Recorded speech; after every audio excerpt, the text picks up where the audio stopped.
Hello, everybody. And hello from me as well.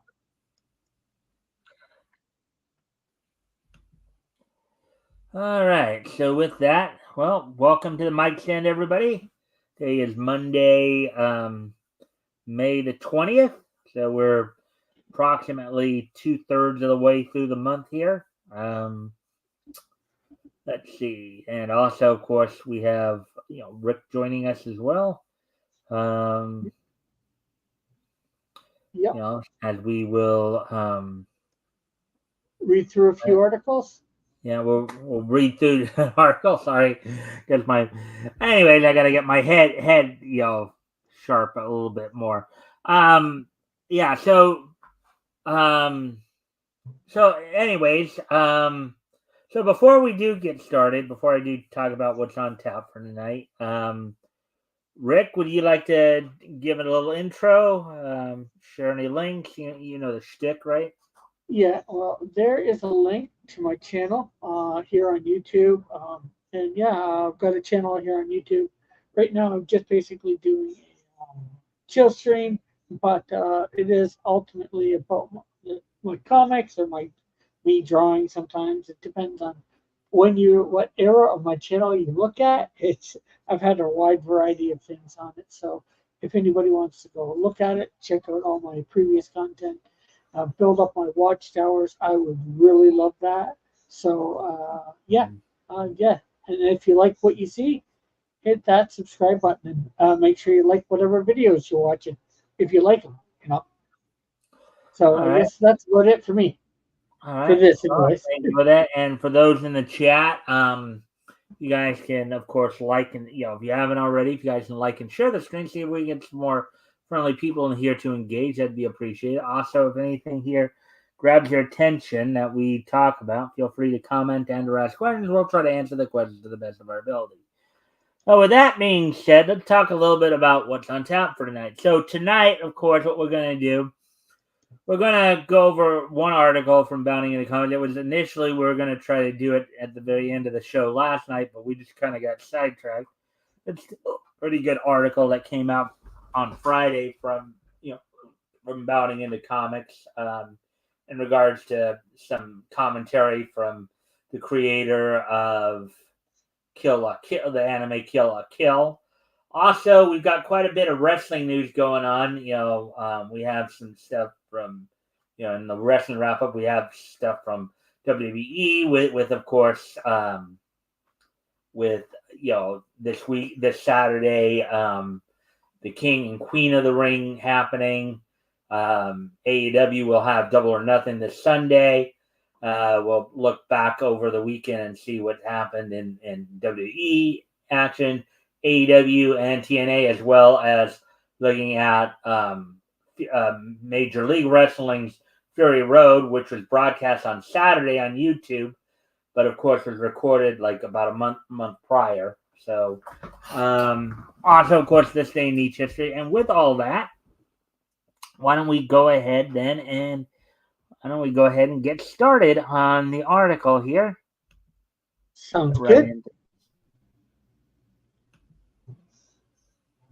Yes. Hopefully, I have a little bit to say about this article. Unfortunately, I'm not the I'd say somewhat of a fan of anime, but unfortunately, I haven't watched a lot of it, and I definitely haven't watched well, this. this one was on Toonami a few years ago, so on the night Toonami. Yeah, So yeah. It's not. Unfortunately, it's not a channel that I've watched much I'm of it. sure But though, because what they're saying here, when we read about what they're saying here, I'm sure you might have some stuff to contribute. So, anyways, yeah, Kill la Kill creator defends fan service in anime. Quote, if we make the work completely sterile, people's immunity will be weakened and they will all die. Unquote. All right. Now, for those of you who may not know what fan service is, that's basically when you try to spice things up. It will put in gratuitous skin shots to well, Well, fan service can be more than that. It depends on what it is. Like depending on say Star Trek, Lower Decks. They put a lot of fan service in that, and that's more reference to a lot of other Trek that has gone on before that they put in.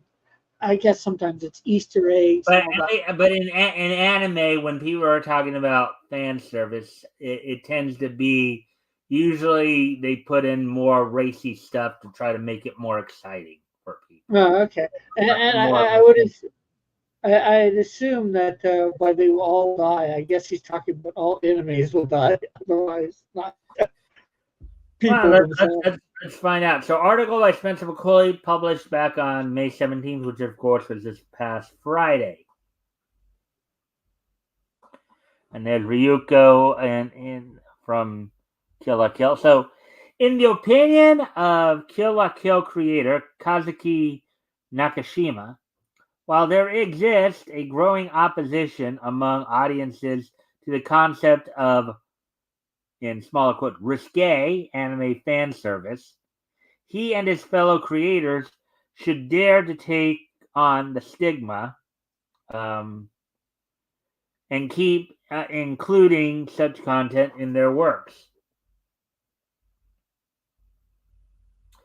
Nakashima, who, in addition to the Studio Trigger original series, is also known for penning such fan favorite productions as Gurren Lagann, which we were talking about a little bit last night, Promare, Kamen Rider W, and Kamen Rider Forze, offered his thoughts on the titillating topic during a May 2024 interview given alongside series director Hiroyuki Imaishi to Japanese news outlet Febri in reflection of Kill la Kill's 10th anniversary.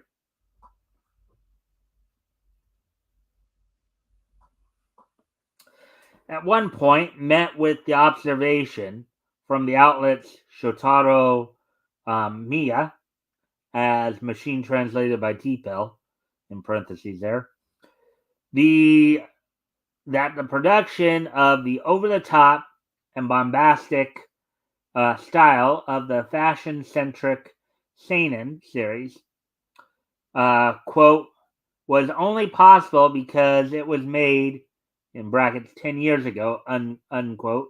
Imashi confirmed his host's assessment and admitted, quote, nowadays we have to think a little more about what we can't make. For example, the exposure of skin, unquote, to which Nakashima added, quote, I think even I would have to restrain myself from doing a full body depiction of Mako.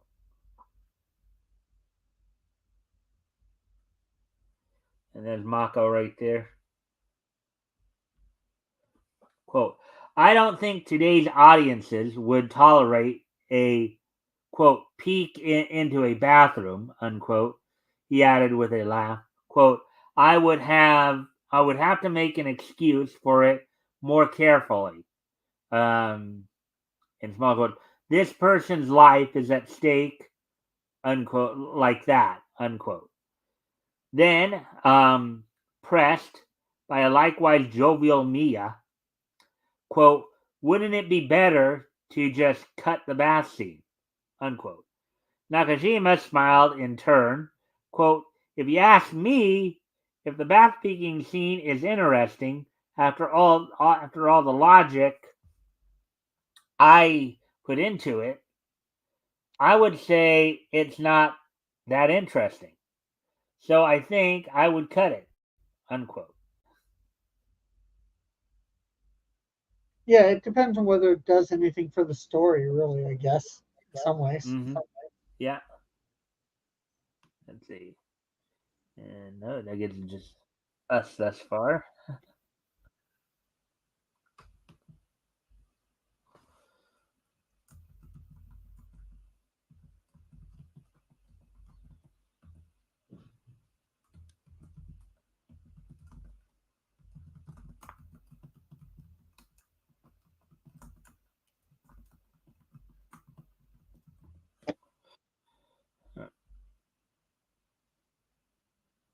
All right. So, anyways, we continue on here since I get to the thing. Um, Turning his thoughts to the general discourse surrounding fan service, the storied Japanese entertainment writer lightheartedly asserted, quote, "After all, we are making commercial work, and we want the audience to see it. We don't care if people say, in small quotes, I don't understand, on small quote, but we don't want them to feel unnecessarily uncomfortable. But on the other hand, if we make the work completely sterile, people's immunity will be weakened and they will all die. Therefore, there is a way of thinking that we should dare to take on the stigma and transmit harmful things." or Unquote. what they think is harmful things. Right.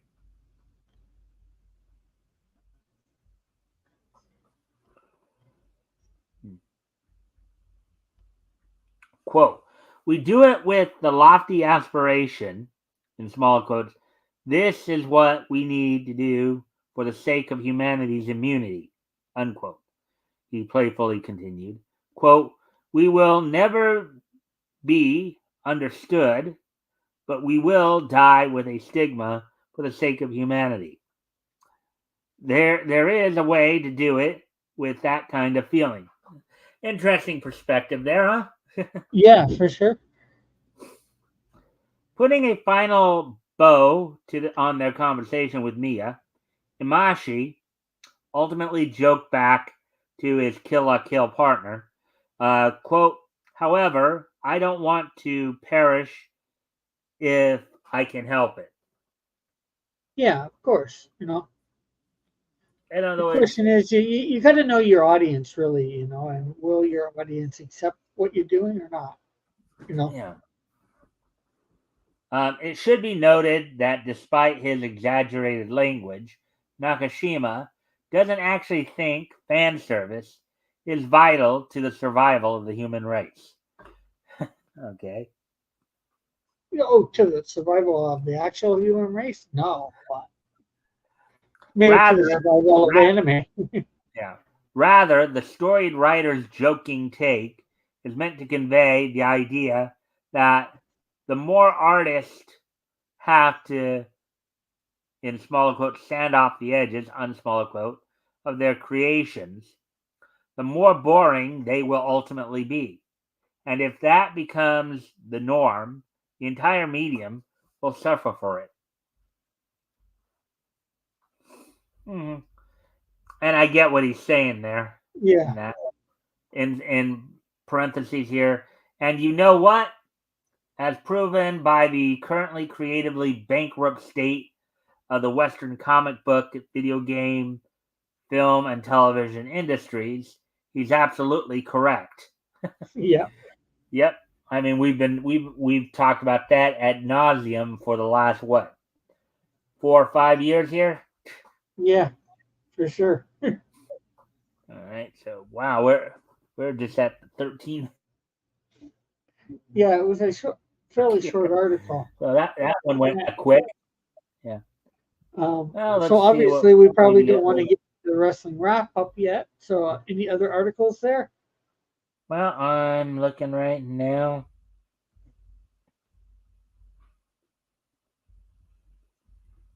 Well, that could be possibly interesting. Amazon passes on Silk, but then again, that's Yeah, I wouldn't do that because it, Silk's not a comic or a cartoon or manga or anything or anime, well, right? well, technically, Silk is a comic character. She's one of the Spider-Man um, family, and but that's a movie that they were planning on doing or Yeah. not planning on doing.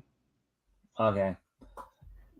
Well, I don't cover mainstream movies though. That's the only thing. Yeah, Let's yeah, look that's at why what. I. All right, let's see what. Let's go to some other sites here that we sometimes will frequent. Let's see if there's over at Bleeding Fool here.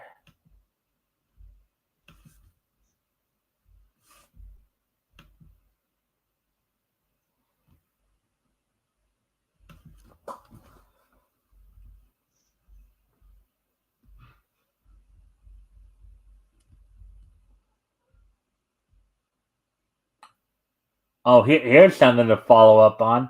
The wake of Ed Piskor's death, Eisner shamefully honor one of his. Oh boy. Okay, so here's a follow up to a story we've been following here. Yeah. So this one we probably can do here and have a reasonable amount of time with it. And of course, this article was written by Chris Braley. Of course, not only does the Indie Comic Showcase. So, in wake of Ed Piskor's death, Eisner's shamefully honor one of his attackers. Article by Chris Braley, published May 20th. All right, so 1982, 2024. All right, so Ed Piskor, an award-winning acclaimed comic book creator known for his work such as Hip Hop Family Tree and X-Men Grand Design, tragically committed suicide last month following allegations of inappropriate communications with a female artist, which took place in 2020 when she was 17 years old. Last Thursday, only 6 weeks after Piskor's death, the Eisner Awards committee announced that Piskor was once again nominated for a coveted Eisner Award for his most recent graphic novel reprint. However, they also announced that one of Ed Piskor's most vicious accusers, Alex DeCampi, who elevated several false allegations against Piskor in the days before he took his own life, was equally nominated in essentially the same category. Oh boy, that's Yeah. ouch. Yeah, it is. But I guess they could easily take him out. Uh, but the thing is, this has probably been decided for months. Who was Yeah. in the running, shall we say? Well, I think first off, I think Alex DeCampi is a woman, not a man. Okay. Well, actually, when I was out west, I actually got a comic that was he or she did part of. I'm not sure it was artist or writer or whatever, but I just happened to recognize the name because of us going over the articles. So stuff. Yeah. So while the allegations against Piskor appeared serious, it's worth noting that all of the released communications between Piskor and Molly Dwyer seemed unremarkable when compared to her lurid suggestions. There was very little there. um, Certainly no perverse, quote unquote, sexting or outright suggestions of a sexual encounter. However, vile speculations and disgusting insinuations were quickly amplified by social media, even by some of Piskor's own comic industry colleagues, leading to his friend and co-host Jim Rugg distancing himself from Piskor in the days before his death. The vicious attacks on Piskor apparently played a significant role in his decision to take his own life. In fact, Piskor, who was 41, left behind a detailed suicide note expressing his last wishes, explaining his reasons, acknowledging the direct messages with the younger woman were a bad idea, and specifically naming the individuals that he held responsible for the unbearable emotional distress stemming from their attacks on his reputation, career, and even his family, which resulted in lost work, canceled art showcases, and news crews visiting his family members.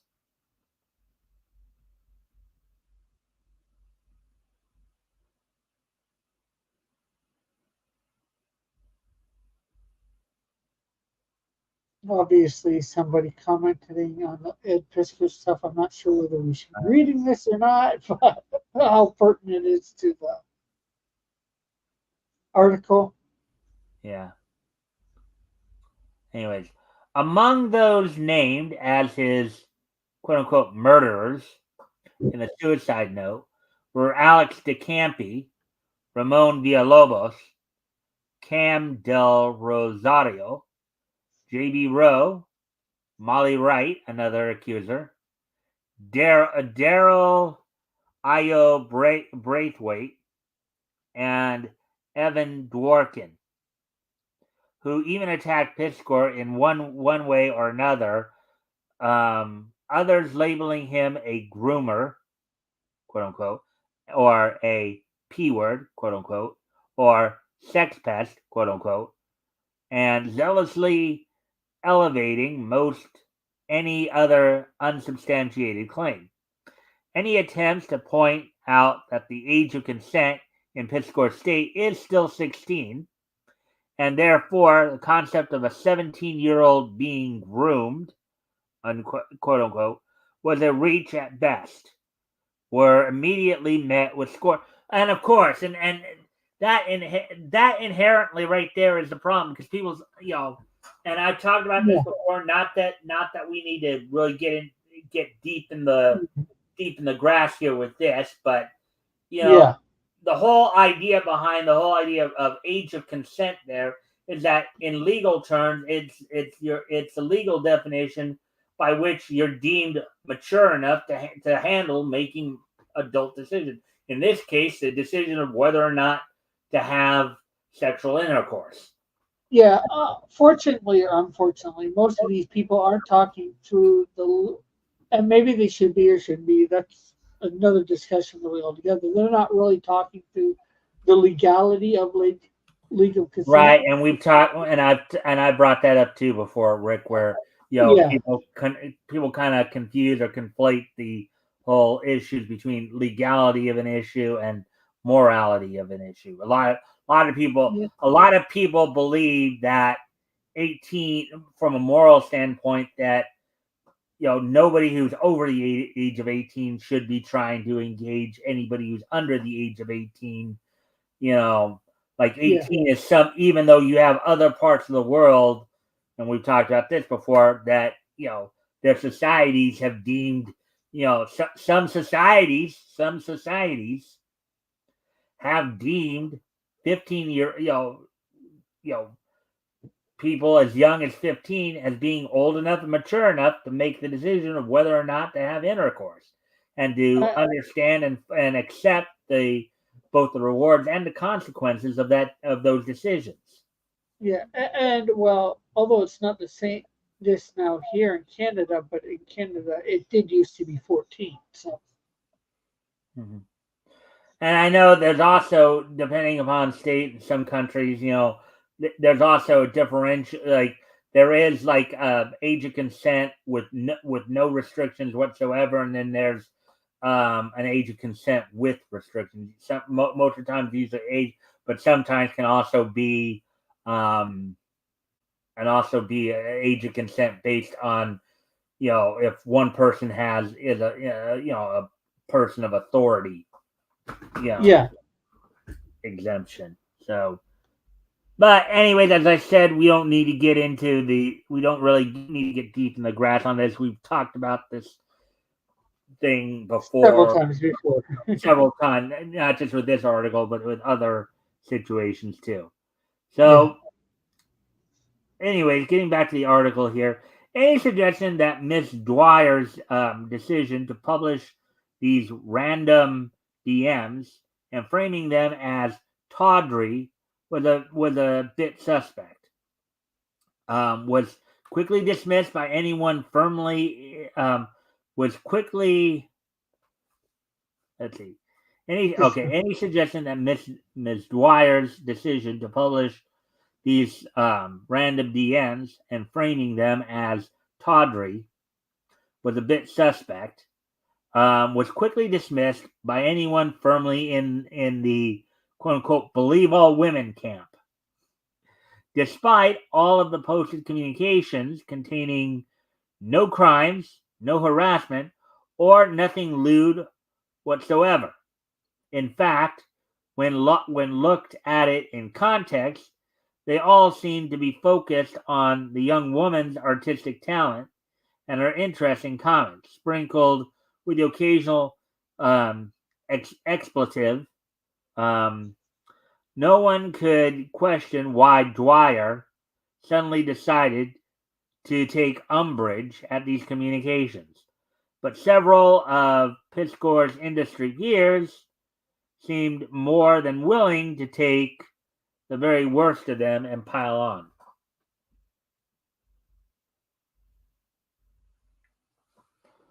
So,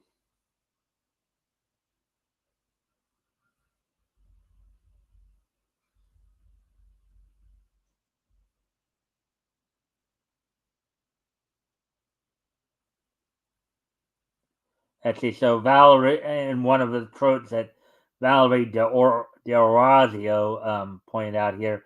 Well, when I found out the extent of DeCampi's libel about me through the entire comic book community industry, I honestly felt so bad I almost wanted to self delete. But I'm glad I didn't do it because I realize now it would have had zero impact on these creepy, cold bleepers. Um,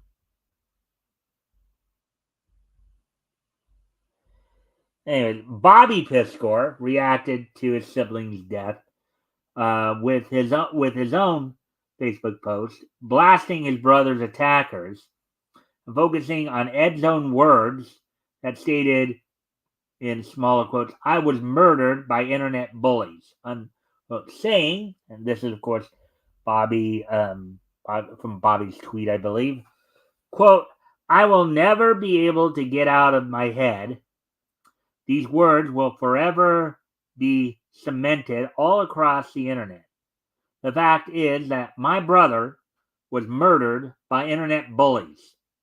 People found the humor to speak about a series of untruths, fictitious excerpts that glorified a certain narrative.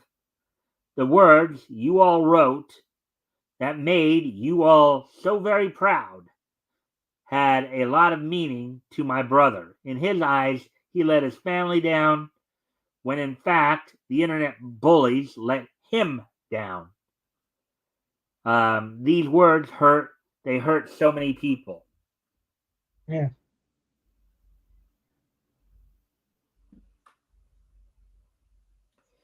In the aftermath, the comic book community was shocked with the waves of blame and sorrow, particularly from his family, friends, and fans.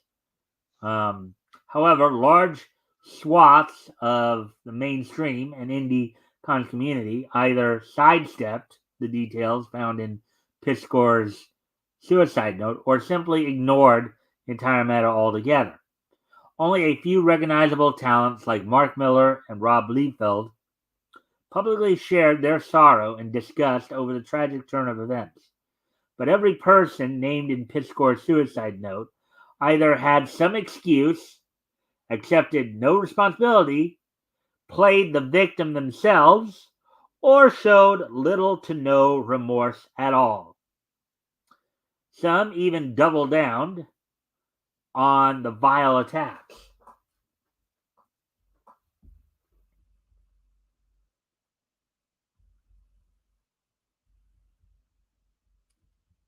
Somebody commenting here that Alex DeCampi is a vicious psychopath, and Piskor did more for the love of comics in the 6 or 7 years of his show than DeCampi could if you gave her 200 years.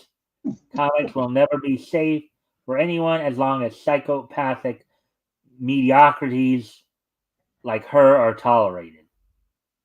And of course, that's not our words. That's somebody else's words. We're just Right. reading a. We were quoting a tweet that that individual was um, in the days that followed. DeCampi actually appeared to mock anyone offering their condolences for Piskor, wondering aloud why mourners had never posted any of Ed's art if they were a true fan of his, and suggesting that Ed proved he was guilty by the very act of taking his own life, and naturally his cancellation must be justified. DeCampi labeled Piskor's more vocal defenders, quote, people that annually, quote, harass prominent women and people of color, demonstrating a total lack of respect for the dead.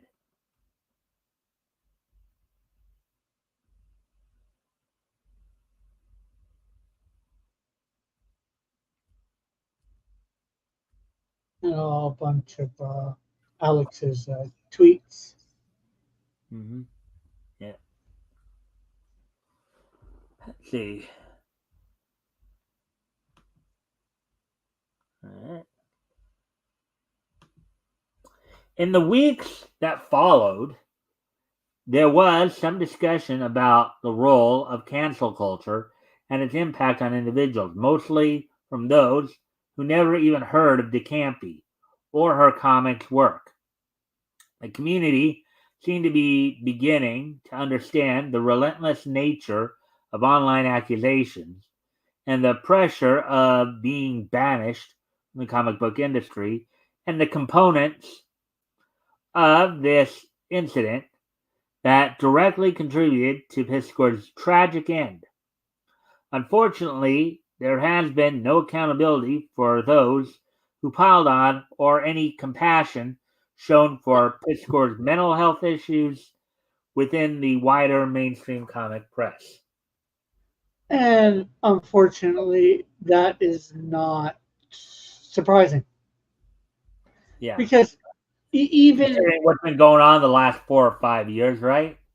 yeah, and unfortunately, even if it happened like 20 years, which it wouldn't. I don't think it would have happened 20 years, but there wouldn't be anything I think happened even 20 years ago. It's just unfortunately somebody dies. Some people mourn. Unfortunately, nowadays some people you know, poo poo on them, and then everybody gets on with their life. Hmm. Yeah. And that's I think probably ultimately a shame, but Mm-hmm. and I'm not sure whether any of us, how much of a difference any of us can make a difference with something like that, in society at large, anyways. And this is going not just for the comic industry, but for all industries. I think I would say. All right. So as we continue on here.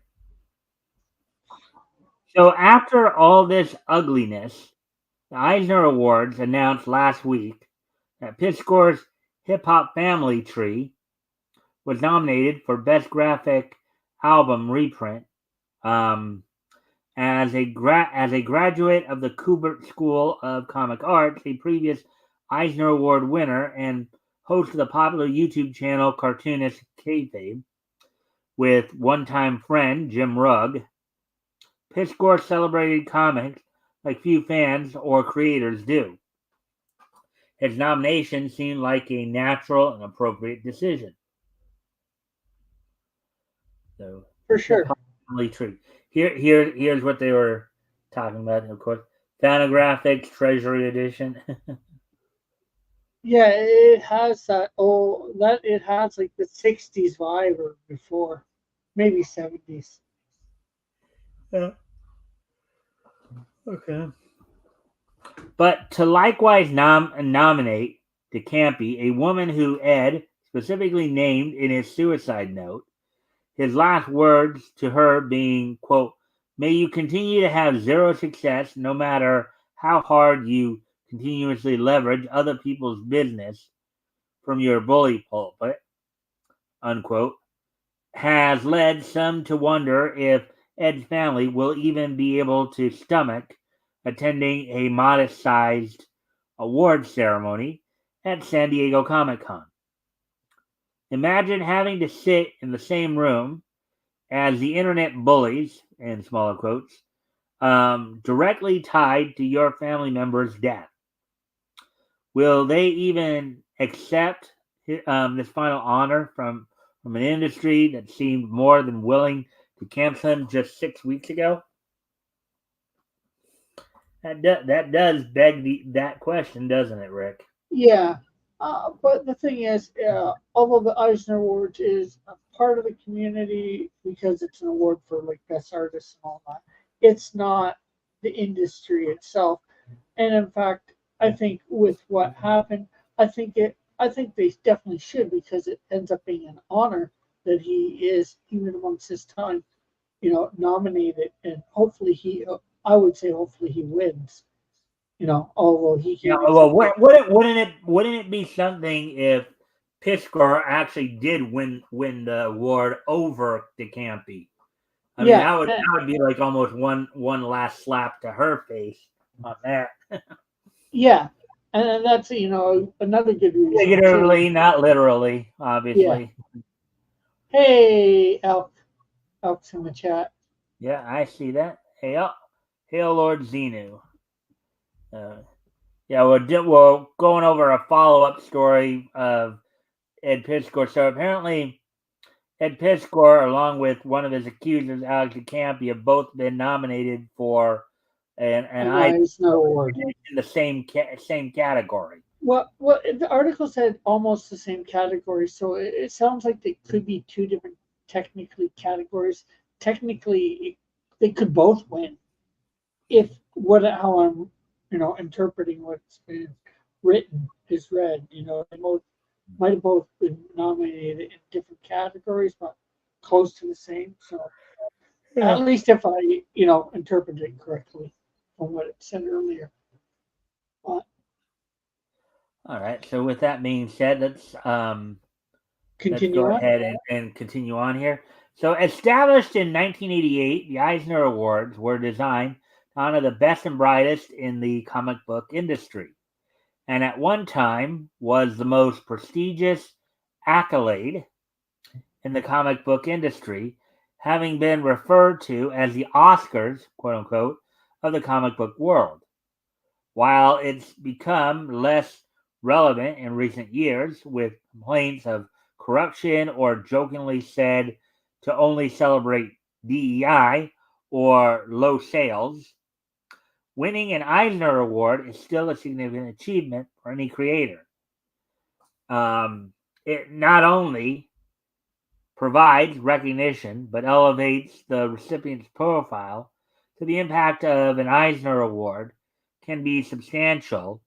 Um,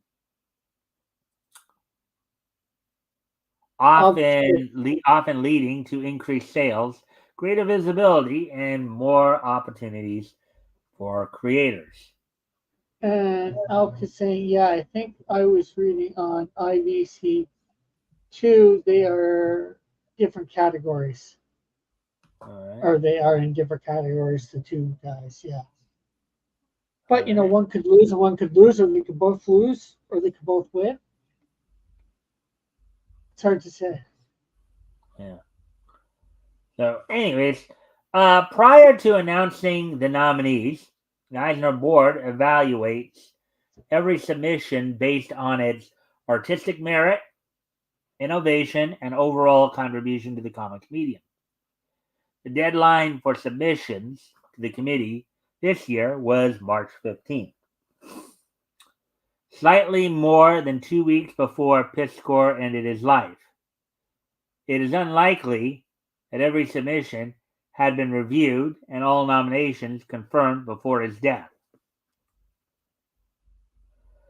Some have suggested it was an easy decision to nominate Piskor in light of recent events, but on Wes Doherty's Thinking Critical podcast on Saturday, one of the panelists speculated that the nomination process for the Eisner Awards was perhaps already locked in long before Ed's April 1st death, and went on to posit that they wouldn't have changed their decisions during the 6 weeks after his death. I believe that's unlikely given the timing. If the Eisners wanted to maintain any level of decorum, the Actually, it organizers. said unlikely. Oh, He believes that's yeah. unlikely I given the believe that's timing. that's unlikely given the timing. If the Eisners wanted to maintain any level of decorum, the organizers had a ample amount of time to amend the nominees if they actually wanted to. No one would have been the wiser. This is possibly true. Devil Flyers in the chat is saying, putting a hand and doing a couple of emojis. But at the same time, again, just like, and I'm not trying to detract from Ed's statement and all that, you know, Ed's just accused him, based on a bunch of stuff. He hasn't been convicted or anything. So, if we want to say fair play, you know, I get Ed wanting to see him canceled and all that based on, what he believes. And I'm not saying it's not true, but I don't think you should be canceling, Alex, till at least some things are proven for sure. Although, Yeah. well, we see, things, but, everybody also makes their own decisions too. It's a tricky road, in my opinion. Yeah. Hey Rex, thanks for popping in, and I have no idea what those particular emojis mean, um, but thank you for dropping in to say hi. Um, and let's see. I don't believe that even if locked, Ed Piscor's death would have unlocked them. Yeah. So, and from the looks so there's Alex DeCampi, one of the internet. So this is Alex DeCampi right here. Yeah, it's not a good picture. You can't really see her much. Well, you can't see her face much because she's got her hands up blocking. It's kind of funny because at least with her left hand there, she's got an L. Like, I don't know if that's just her being stupid and saying, yeah, Pittsburgh's a loser. He got a big Yeah. L. Well, there's something that says what the photo is about there, isn't it? Oh, we'll find out here in a moment. Pittsburgh last won an Eisner in 2015 for Hip Hop Family, Family Tree Book 2, and was last nominated in 2018 for X-Men Grand Design. DeCampi was previously nominated for an award for her 2019 graphic novel Bad Girls, but has never won an Eisner. So he's won an Eisner, she hasn't. Yeah, and he's been Could nominated. that maybe be could that maybe be in part why she's a bit salty towards him? Maybe. Possibly not. Lots of people, probably one that she's not salty against, um, but he's also won one once and nominated a second time. So two times nominated technically, and one actually led to him winning, where she's only ever been nominated once. Yeah, her being recognized with a nomination this year is tone deaf.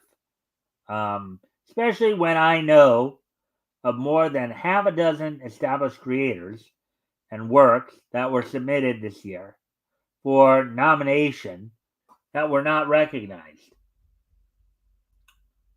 Richard Meyer himself, a controversial and arguably divisive figure in the indie comic community, says he finds it shameful that this year's Eisners will feature a woman accused of pushing a man to commit suicide with false accusations and elevating something that wasn't a crime into a life ending and career ending smear sitting in the same room as the man's family. Yeah.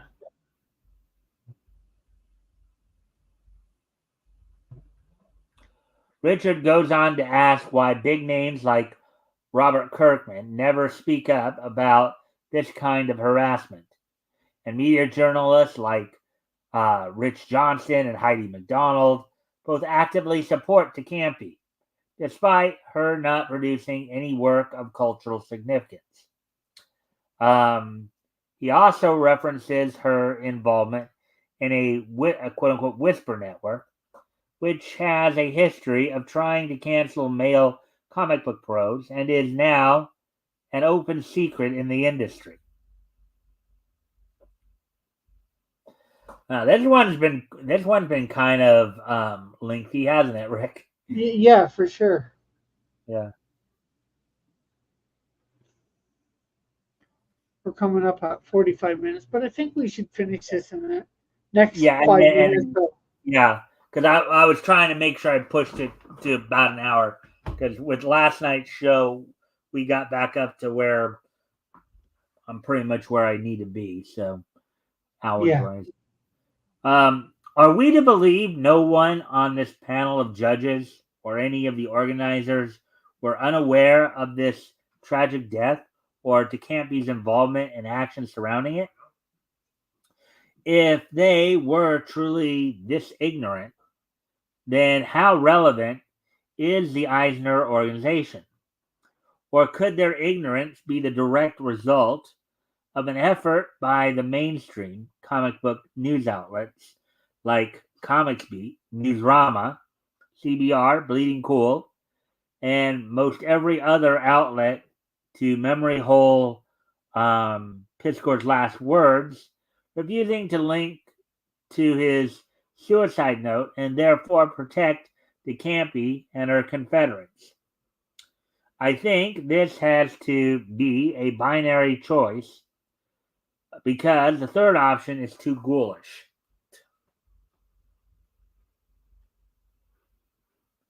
What if the Eisner organizers did know about all these sordid details and yet nominated her anyway? Could this be some shallow attempt to rehabilitate her reputation, or worse, to actually reward her for pushing Ed Pisco to suicide? That, something, when you look to mainstream, particularly mainstream comic pros, that doesn't sound too surprising to me, quite honestly.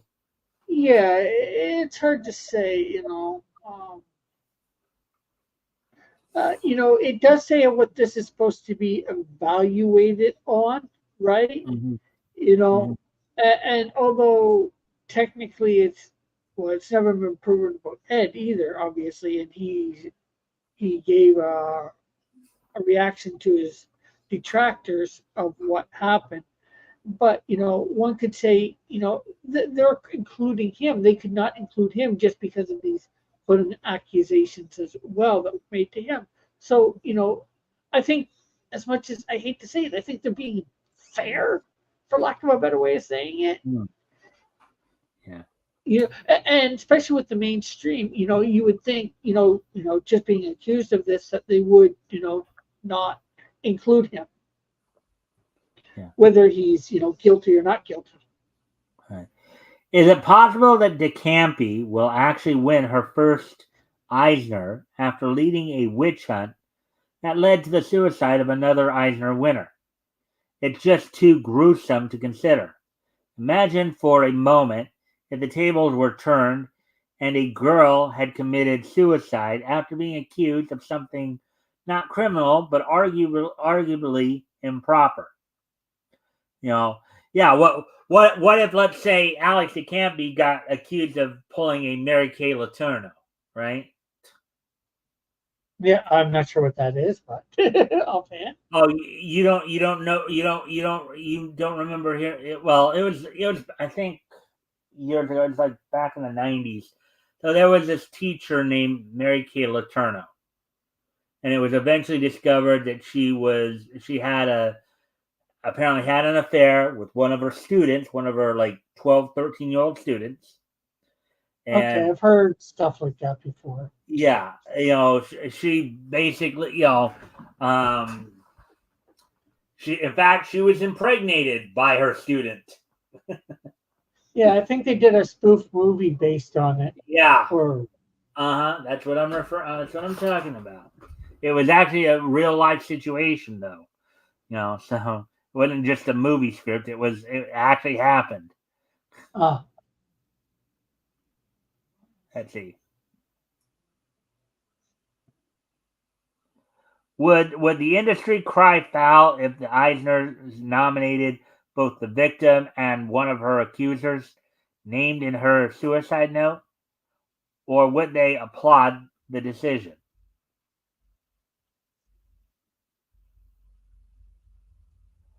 Now that the judges have determined this year's nominees, the final vote will be cast by comic book professionals, writers, artists, editors, and retailers, ensuring that the winners are chosen by their peers, not a half dozen people who aren't granularly involved in the comic book medium. Perhaps the truth is that the nominating judges were all blissfully unaware of all the ugly business and the surrounding controversy, but the rest of the industry certainly knows what happened.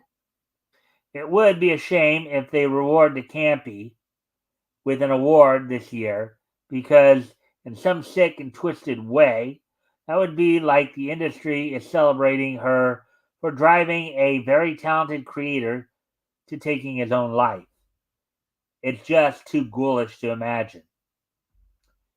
May the loss of Ed Piscor remain a stark reminder of the pressures faced by individuals in the public eye and the need for careful consideration of how accusations and public scrutiny are handled going forward. It's time for cancel culture to be canceled, not creators. And then, as sometimes what they will do here, of course, this is a public service announcement for people. If you or someone you know is considering suicide, call 911 or the National Suicide Prevention Lifeline at 1-800-273-TALK 8255. And of course, that number is just in the U.S. There are numbers for other places, I believe, for that. So if you are, look for them. With that, so that's all we have in terms of the. So I guess I'll just have to, because I'm trying to get it to just one. I don't want to go too far over an hour, so I'm going to just do the rest and wrap up a little bit quicker, just Uh-huh. with just go over some quick results here from the weekend here and talk a little bit. So as the WWE, of course, is preparing for this Saturday's Event. event, King Queen of the Ring in Saudi Arabia. Um, this past Friday night SmackDown saw in a quarterfinal match. Okay, so let me see here. Okay, yeah. So in a couple of Queen of the Ring quarterfinal matches, you saw Bianca Belair advance in the tournament by defeating Tiffany Stratton, and Nia Jax defeat Jade Cargill via DQ um, for the to advance in the tournament. In the King of the Ring quarterfinals, Tama Tonga defeated LA Knight, and Randy Orton defeated Carmelo Hayes in the main event of the night. And in another match, of course, a separate match, in a tag team match, the team of DIY of Tommaso Ciampa and Johnny Gargano defeated the Legado del Fantasma duo of Angel and Berto. Um, so that's all that happened on SmackDown as they head into this weekend's Event. King and Queen event. of the Ring. Yep. Uh, Now, uh, Elk says, could we just like skip the wrestling wrap up and go to this day and Egypt history? no, As we know, I always like to get the wrestling wrap up in there because you never know, yeah, there might be some people. First off, it is part of the niche culture, but yeah. also I do even though believe he's Elk, you're one of those who isn't a wrestling. There are wrestling fans who are also comic book fans and cartoon fans and all that as well. yeah. I think he's joking, but not joking at the same time. And it's Yeah, just because I think he just said it also because you said you were trying to crunch your time down a little. So you know, yeah. So now on from Saturday, first up, I'll go through Major League Wrestling's Fury Road. So this was an event that was initially um, it was actually initially taped the previous weekend on the 11th, and then was shown on YouTube this past Saturday. Um, the opening match saw Jay Chris defeat Brett Ryan Goslin. Then Akira defeated Bobby Fish in a one-on-one match. Former MLW World Heavyweight Champion Alex Kane defeated A Game. In a Falls Count Anywhere match, Mads Cruel Kruger defeated Matthew Justice. In a four-way match for the MLW Women's World Featherweight title, Janai Kai retained the title over her three opponents of Delmi Exo, Miyu Yamashita, and Zeta. In a double countout, Matt Riddle. So in a match between Matt Riddle and Sami Callihan, ended in a double countout. In the main event, saw Satoshi Kojima retain the MLW World Heavyweight title over the one called Manders. So there we go with that one. And in AEW news, um, as they continue to prepare for Double or Nothing coming up this Sunday, the 26th, at Collision, and they had 3 hours of wrestling on TBS this past week, or TNT this past week.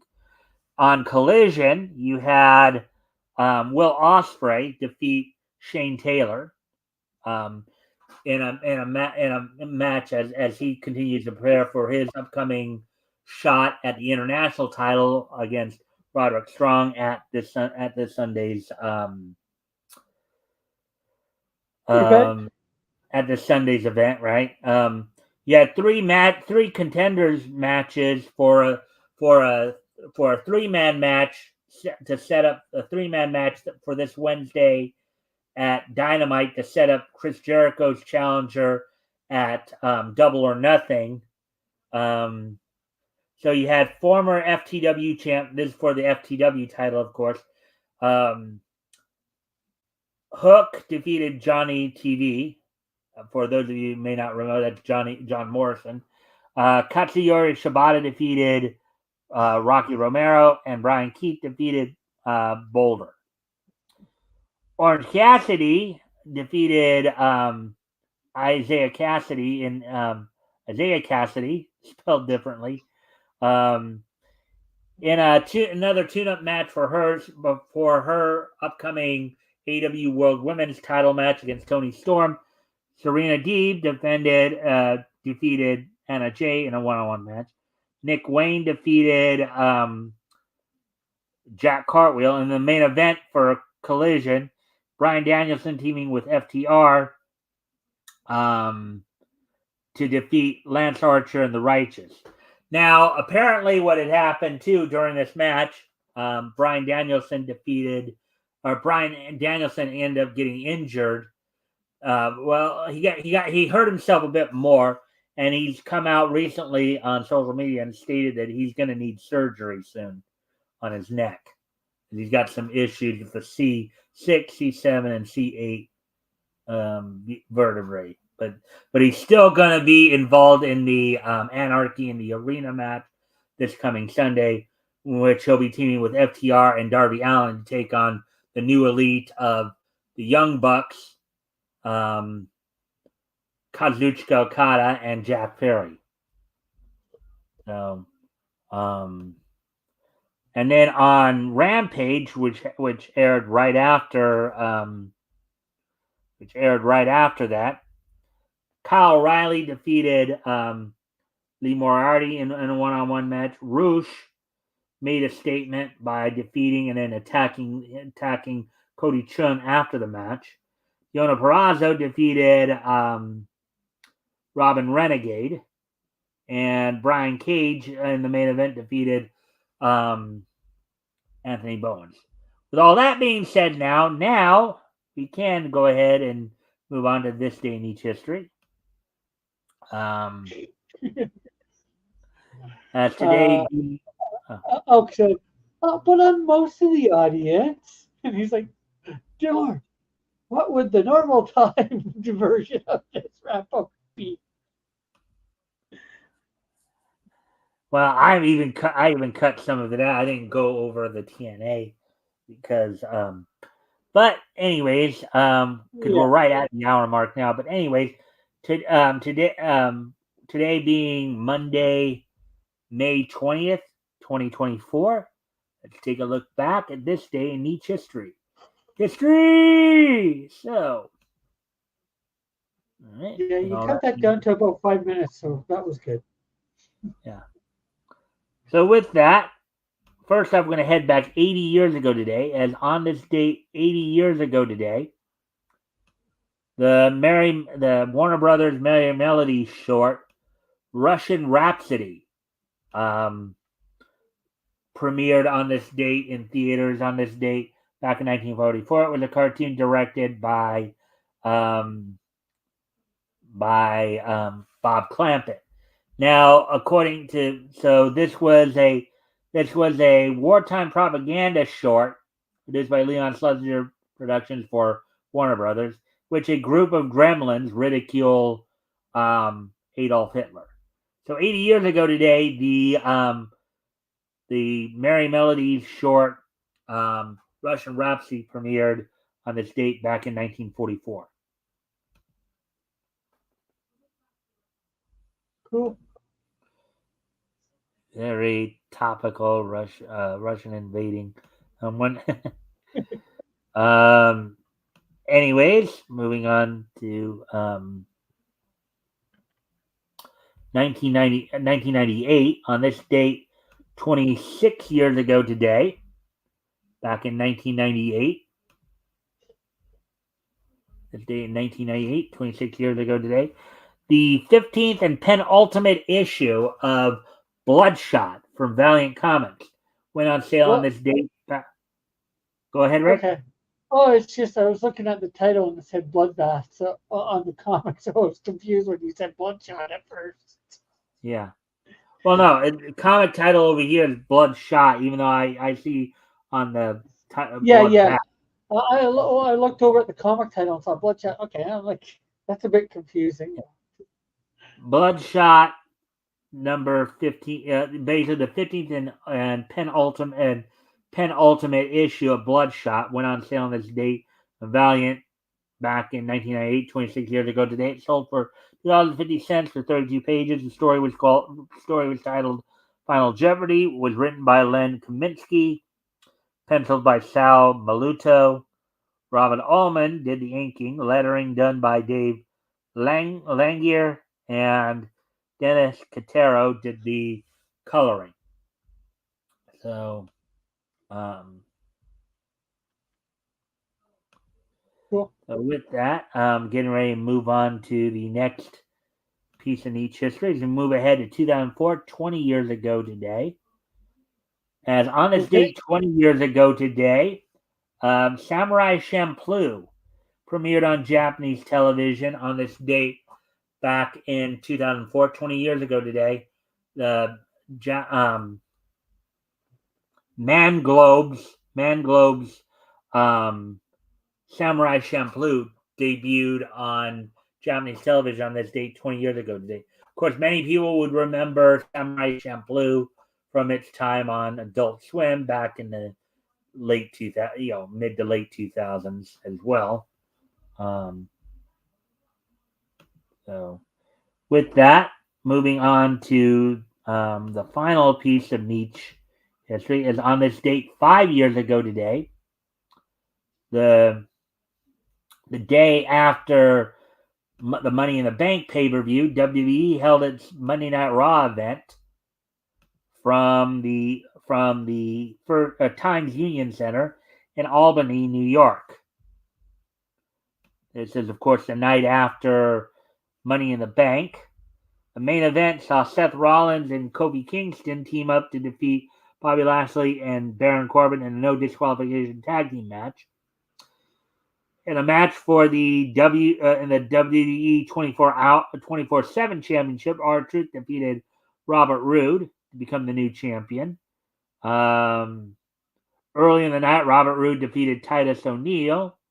So this And then, of course, Titus O'Neil defeated a few others in a scramble match for the vacant 24/7 title match. And the show started off with Braun Strowman defeating Sami Zayn. So with that, that's all we got for you tonight, guys. I hope everybody enjoyed the show.